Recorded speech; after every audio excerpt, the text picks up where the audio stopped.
Hi, today's topic, feeling other. Yeah, it's a lovely new word I learned in English, and I think it describes very well the overall human condition, I think. So, yeah, let's get on with it.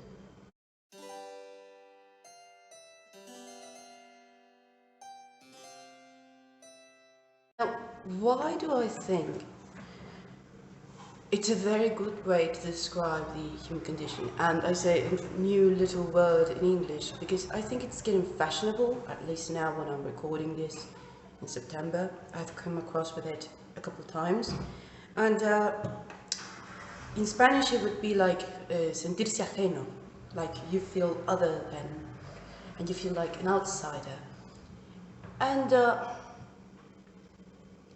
if anything, it's so representative of the human condition because we're all feeling so alone in our human condition, especially when you're like a teenager or something, and you're angsty and there is anxiety and everything.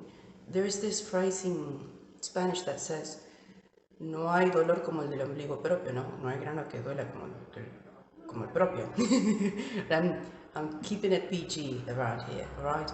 And it's like, there is no pain such as the one that you're experiencing.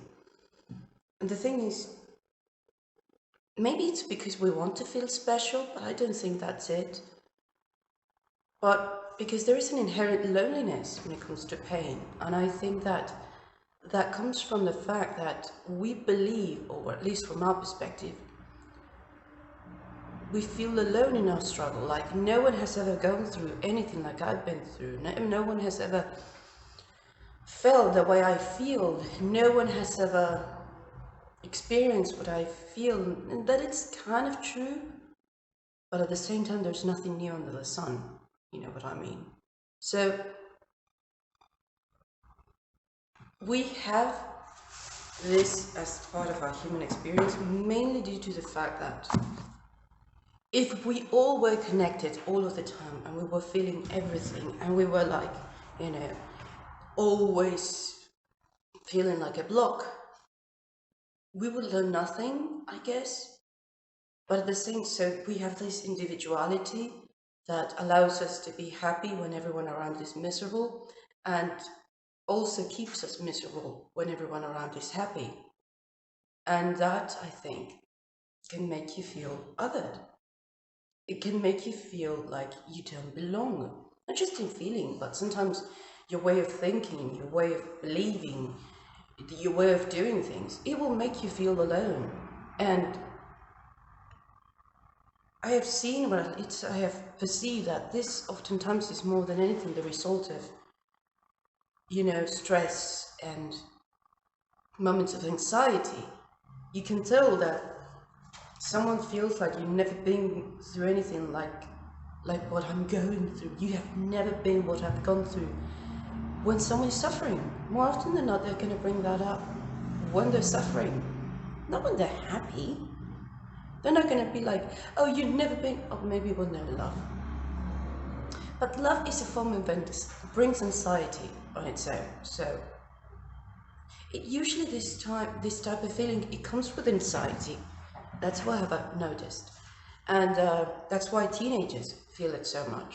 Because, oh, you have never gone through this kind of feeling of, I don't belong. And I'm just like in this pain, in this cramps. And I'm like, yes, I have.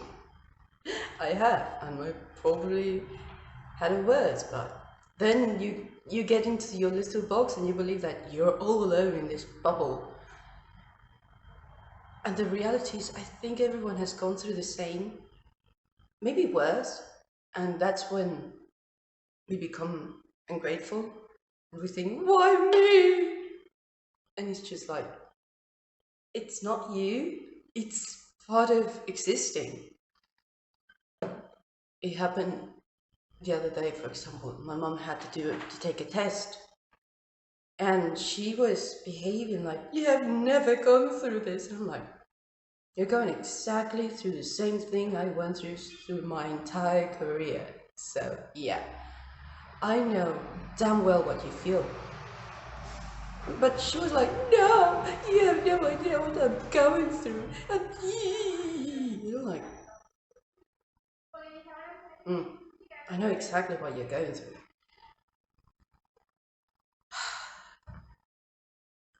And this is kind of a relief thing because it means we're not alone. Now it sounds like I'm talking about aliens, but maybe, why not? We think in our planet that we're all alone and no one can understand our complex minds. And there's gonna be an amoeba out there that is gonna probably have more IQ than we do. And they're gonna be like, we've been there, done that, we did not like it, we became an amoeba. So, yeah, we know exactly how you felt, how you feel, and how you will feel, okay? It's not pleasant. You're gonna wish you were an amoeba inside of a soup of Saturn. And, okay, this is getting silly. But the point is, that's the thing.